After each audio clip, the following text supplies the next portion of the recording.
গ্রামের বাড়ি জামালপুরে পৌঁছেছে জামিল আহমেদ লিমনের মরদেহ। এ নিয়ে আরও জানাতে জামালপুরের মাদারগঞ্জ উপজেলার লালডোবা থেকে যুক্ত হচ্ছেন সহকর্মী জুয়েল রানা। জুয়েল, লিমনের গ্রামের বাড়িতে কি পরিস্থিতি দেখছেন জানাবেন, আর একই সঙ্গে মরদেহ কখন দাফন করা হবে সেটা জানাবেন।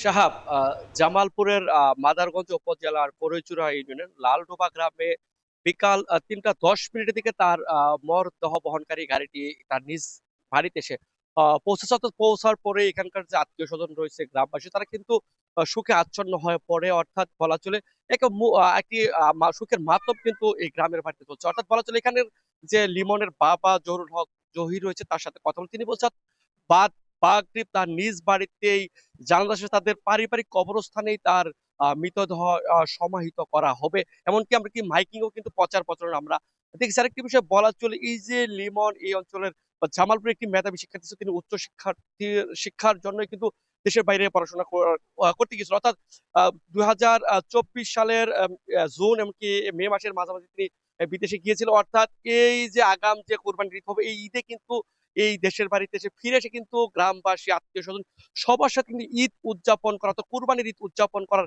একটি কথা ছিল, কিন্তু তিনি না এলেও তার মৃতদেহ কিন্তু তার নিজ বাড়িতে ফিরে এসেছে। অর্থাৎ বলা চলে এই যে একটি পরিবেশ, এই মুহূর্তে একটি একটি থমথমে পরিবেশ বিরাজ করতে, সুখে সবাই আচ্ছন্ন হয়ে পড়েছে তার গ্রামের বাড়িতে। অর্থাৎ বলা চলে এখানকার যে জামালপুরে তার এই যে নালডোবা গ্রামের মানুষ আছে, তারা মূলত নিখোঁজের এপ্রিল অর্থাৎ ১৬ এপ্রিল নিখোঁজ হয়। অর্থাৎ ১৯ এপ্রিল তারা জানতে পারে। অর্থাৎ ২৬ এপ্রিল এই লিমনের খণ্ডিত মরদেহ পাওয়া যায়। অর্থাৎ বলা চলে এই যে একটি পরিবেশ, এই পরিবেশ এই মুহূর্তে একটি সুখের পরিবেশ বিরাজ করছে। আরেকটি বিষয় বলা চলে, আমরা লিমনের যে বাবা জহুরুল হক জহি রয়েছে, তার সাথে কথা বলেছি, তার সাথে বিভিন্ন বিষয় নিয়ে আমরা কথা বলার চেষ্টা করি। তিনি বলছে আসলে এই মুহূর্তে লিমন হত্যাকাণ্ডের মোটিভ রয়েছে, সেই মোটিভ সম্পর্কে তার এখন মতো ওয়াকিবহল নয়। তবে যুক্তরাষ্ট্র এমনকি বাংলাদেশের যে সরকারের যে সার্বিক যে সহযোগিতা, সেই সহযোগিতায় তারা সন্তুষ্টি প্রকাশ করে। তারা একটি দাবি করছে যে এই যে লিমনের একটি মেধাবী শিক্ষার্থী চলে গেল, তার যে বিচারের সাথে সাথে তাদের সুষ্ঠু একটি বিচার দাবি করছে। এই ছিল জামালপুর থেকে আমার কাছে সবশেষ তথ্য, সাহাব।